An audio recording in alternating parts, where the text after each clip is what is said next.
नमस्कार प्यारे साथियों, आपका स्वागत है हमारे यूट्यूब चैनल में। और देखिए साथियों, हम आपको डीएलएड फर्स्ट सेमेस्टर के लिए मैथ करा रहे थे, जिसमें आपका चैप्टर नंबर 3 चल रहा है। और इसमें मैंने आपको 7 वीडियोस आपके लिए अपलोड कर दिए थे। तो आपने पहले के वीडियो नहीं देखे हैं तो आप ज़रूर से देख लीजिएगा। इसके लिए मैंने एक अलग से डेडिकेटेड प्लेलिस्ट बना दी है, तो आप वहाँ जाएंगे तो वहाँ पर आपको सभी वीडियो सीरियल वाइज देखने के लिए मिल जाएंगे। अभी तक आप हमारे चैनल पर नए हो तो जरूर से चैनल को सब्सक्राइब कर लीजिएगा और इस वीडियो को अपने दोस्तों के साथ शेयर कर दीजिएगा। तो चलिए आगे आपके कोर्स को बढ़ाते हैं और आगे आपको समझाते हैं।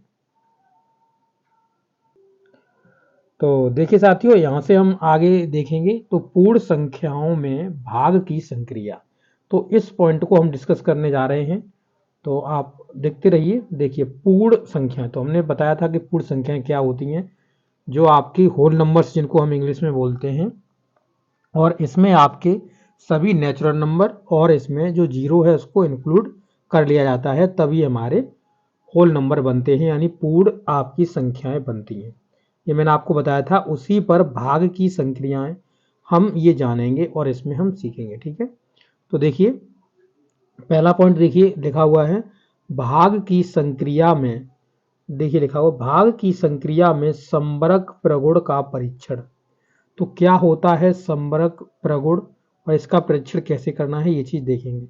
देखिए लिखा हुआ है एक पूर्ण संख्या को दूसरी पूर्ण संख्या से विभाजित करने पर जो भागफल होता है सदैव एक पूर्ण संख्या प्राप्त नहीं होता है। अतः विभाजन की संक्रिया में पूर्ण संख्याओं के लिए ये कैसा है, संबरक नहीं है ये। तो इस तरीके कहने का मतलब देखिए क्या है, जैसे मान लीजिए कि कोई भी एक पूर्ण संख्या है। जैसे मान लीजिए मैंने 8 मान लिया पूर्ण संख्या है, और इसमें मान लीजिए मैंने 2 से भाग दिया, ये भी तो पूर्ण संख्या है। तो इससे भाग दूंगा तो यहाँ पे मुझे भागफल एक कंप्लीट नंबर मिल जाएगा, यानी एक पूर्ण संख्या मिल जाएगा, 4 मिल गई।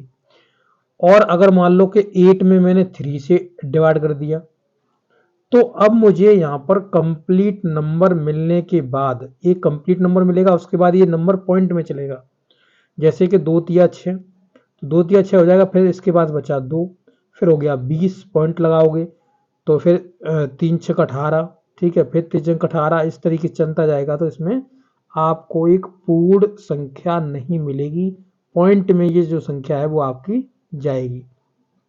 ओके, तो यहाँ पर जो नियम है कि पूर्ण एक संख्या में, जैसे मान लो पूर्ण संख्या है और पूर्ण संख्या में अगर हम पूर्ण संख्या का ही भाग देते हैं तो हमें एक पूर्ण संख्या प्राप्त होगी, ऐसा नियम यहाँ पे जरूरी नहीं है।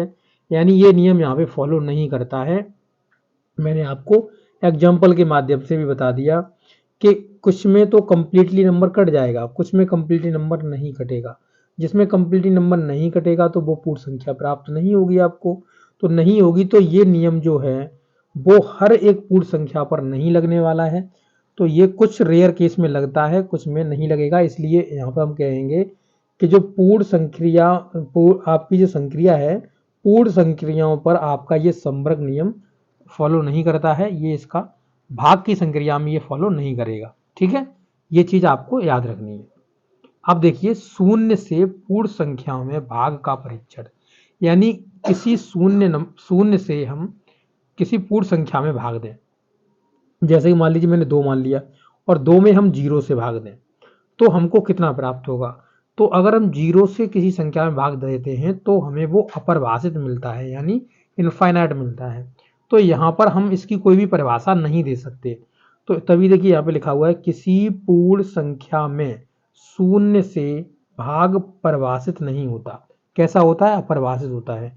क्योंकि शून्य से भाग देने पर हमको शून्य प्राप्त नहीं होता, हमको अपरिभाषित प्राप्त होता है, जिसकी हम कोई परिभाषा नहीं दे सकते, वो हमें अपरिभाषित प्राप्त होता है। इसलिए ये जो शून्य से पूर्ण संख्याओं में भाग का ये जो परीक्षण है वो इस तरीके से किया जाता है, ठीक है। चलिए अब देखते हैं पॉइंट नंबर 3। तो पॉइंट नंबर 3 में क्या लिखा हुआ है, लिख रहे हैं कि पूर्ण संख्याओं में एक से भाग देने का परीक्षण। अब मान लीजिए कि आपने कोई पूर्ण संख्या मान ली 4, ठीक है। इसमें आप दे रहे हो 1 से भाग, ठीक है। जब आप 1 से भाग दे रहे हो तो 1 चौका 4, ठीक है। 1 चौका कितना हो जाएगा, 4 हो जाएगा। अब 4 में से 4 जाएगा तो इधर बचेगा 0।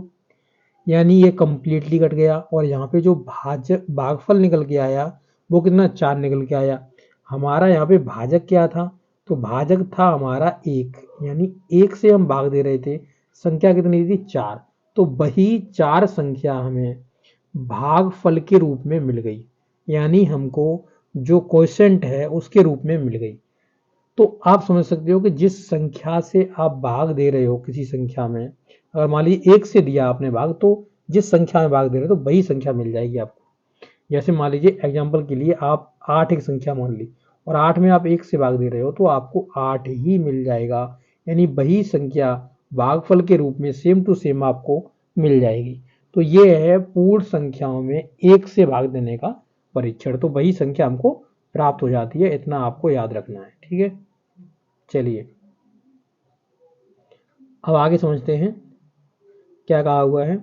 कह रहे हैं कि शून्य में, पॉइंट नंबर 4 देखिए, शून्य में किसी शून्येतर पूर्ण संख्या से, शून्येतर पूर्ण संख्या क्या होती हैं, तो शून्येतर लिखा हुआ, इसमें शून्य नहीं होता, इसमें क्या नहीं होता, शून्य नहीं होता।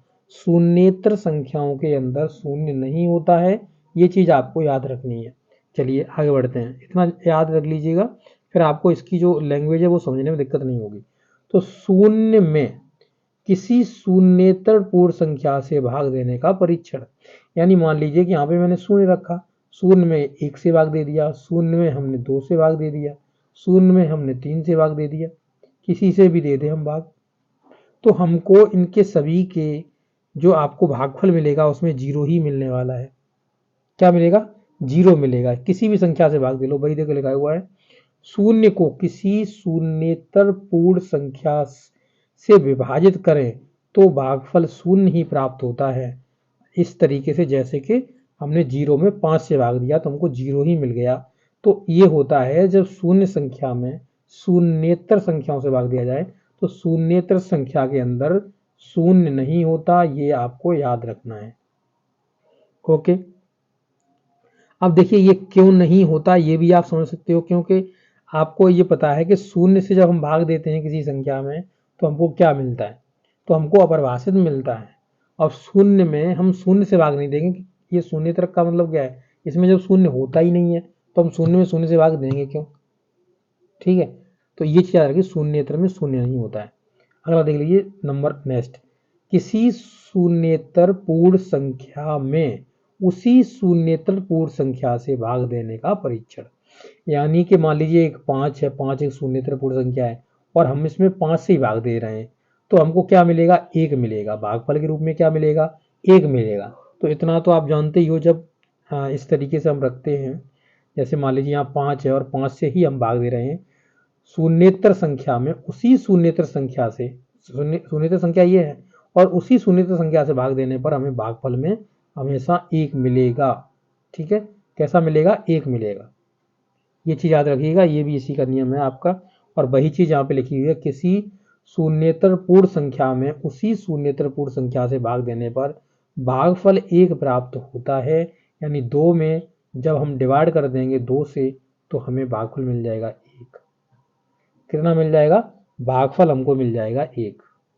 ओके, चलिए अब एग्जाम्पल देखते हैं।